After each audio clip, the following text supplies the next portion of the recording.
In the early hours of Saturday morning, the US and Israel launched airstrikes against Iran, kicking off their second war in as many years.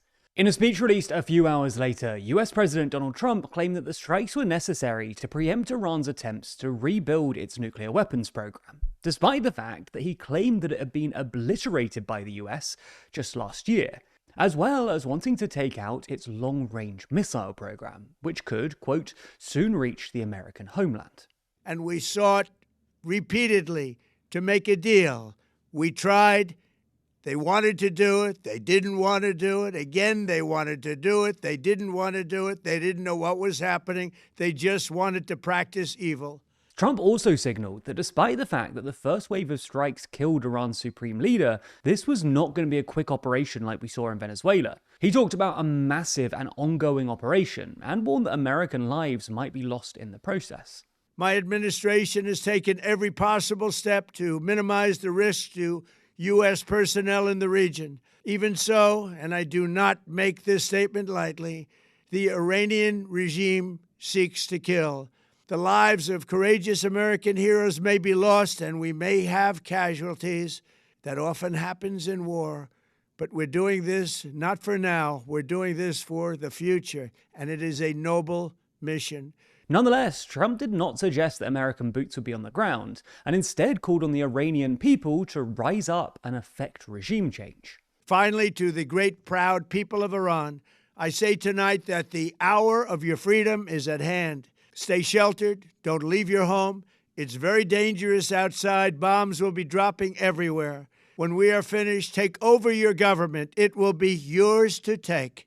This will be probably your only chance for generations. For many years, you have asked for America's help, but you never got it.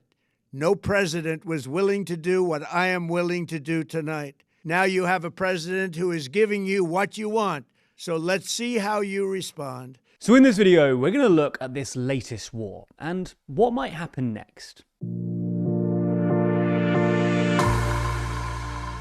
Epstein was ranked 13th on our list of the world's most influential people. So in the latest issue of our magazine, Too Long, we explain how Epstein remains influential more than 6 years after his death, and the seemingly endless revelations that continue to raise issues for the powerful people who were once in his orbit.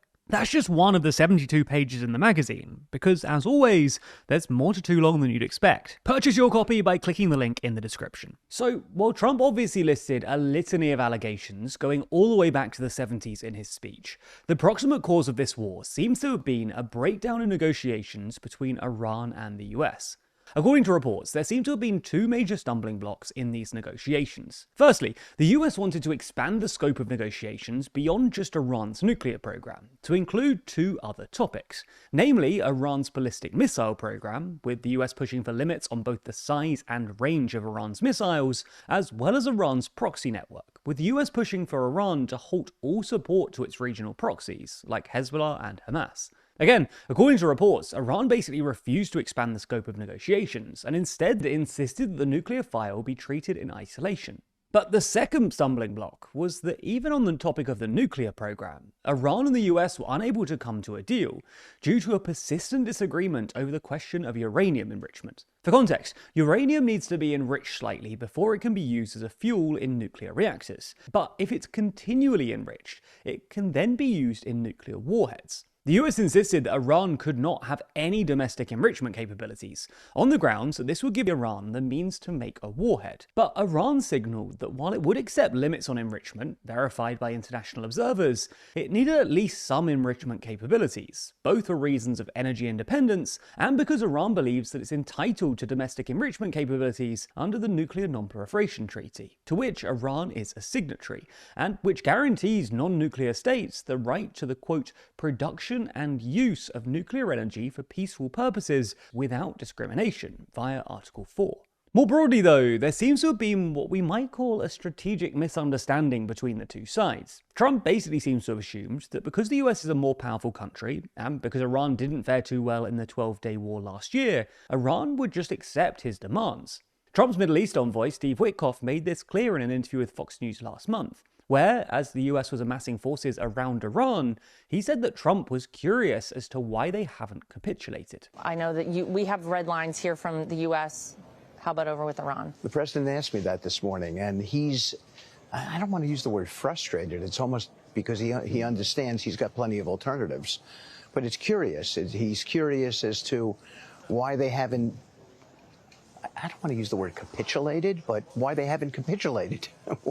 Why under this sort of pressure with the amount of sea power, naval power that we have over there, why they haven't come to us and said, we profess that we don't want a weapon, so here's what we're prepared to do, and yet it's hard to sort of get them to that place. But while it's obviously true that the US is a lot more militarily powerful than Iran, the Iranian regime apparently believed that they couldn't afford to make concessions during these negotiations, because this would just encourage the US, which is always going to be more powerful, to come back and extract more concessions later. This is why, in the same way that the smaller guy in prison always has to put up a fight against the bigger guy, the Iranian regime apparently decided that they had to put up some sort of resistance in the face of America's military might to re-establish a degree of deterrence. You can think of this in game theory terms. Trump was apparently framing negotiations as a single game, in which case it would have been rational for Iran to accept whatever concessions it needed to avoid being attacked. But instead, the Iranian regime are thinking about this as an iterative game, in which case it's rational to put up a fight to impose at least some costs on Trump in order to deter him from further aggression in the future. Game theory also explains why war became pretty much inevitable once the US had amassed its massive military presence around Iran. Given that any US-Israeli attack was going to focus on Iran's missile systems, this created a use-it-or-lose-it incentive for Iran to strike first, and consequently an incentive for the US and Israel to strike early, in anticipation. But while there was a whiff of inevitability to all of this, the specific timing of Saturday's strikes seems to have been driven by intelligence obtained by the US and Israel about a meeting of Iran's senior leadership at Supreme Leader Ayatollah Ali Khamenei's compound in Tehran.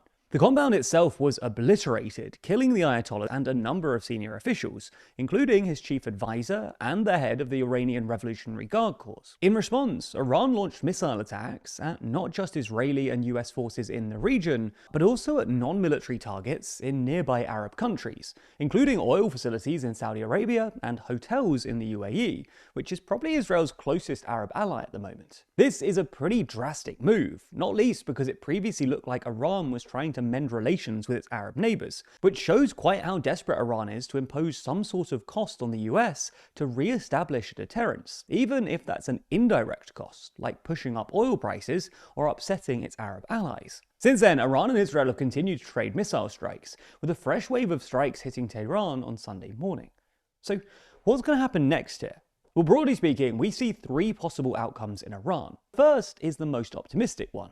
Namely, that, as Trump hopes, Khamenei's death paves the way for some sort of positive regime change, which ultimately ends with a government that's more moderate in policy terms, and more popular inside Iran. This is possible, but not straightforward. The second is that despite being decapitated, the regime hangs on in one form or another. This is very possible. Unlike, say, Venezuela, the Iranian regime is not a personalistic dictatorship, and is more institutionalized than many often assume. This means that Khamenei's assassination, while incredibly embarrassing and destabilizing for the regime, does not guarantee its collapse. If the regime does hang on, Khamenei will probably be succeeded by someone more hardline, given that the relative moderates in the regime, who generally favored negotiations, have been discredited by recent events. A more hardline leader would probably be even more repressive domestically, and double down on Iran's nuclear program, taking Iran down a more North Korea-style outcome. The third possibility is that Iran collapses into some sort of civil war,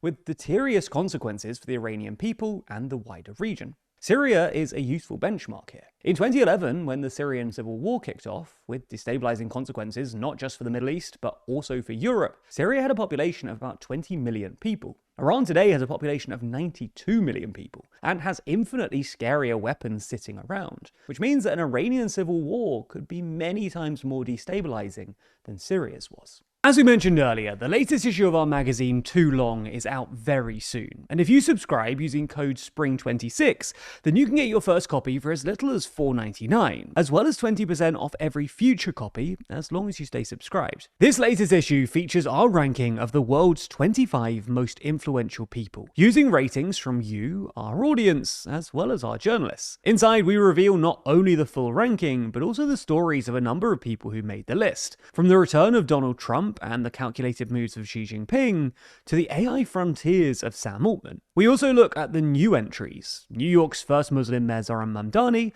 the radical shift of Pope Leo XIV, and bastion of technocracy Mark Carney, as well as the shadows that still linger, like Jeffrey Epstein. Across 72 pages, this issue of Too Long features a whole lot more than just that though. We also have our whole cover story dedicated to how the UK became more divided than ever, and how a broken country can rebuild, as well as the fragmentation that's emerged within the EU, and how religion is being hijacked by politicians. Pre-order your copy at toolong.news, and remember to use code SPRING26 for our best ever price.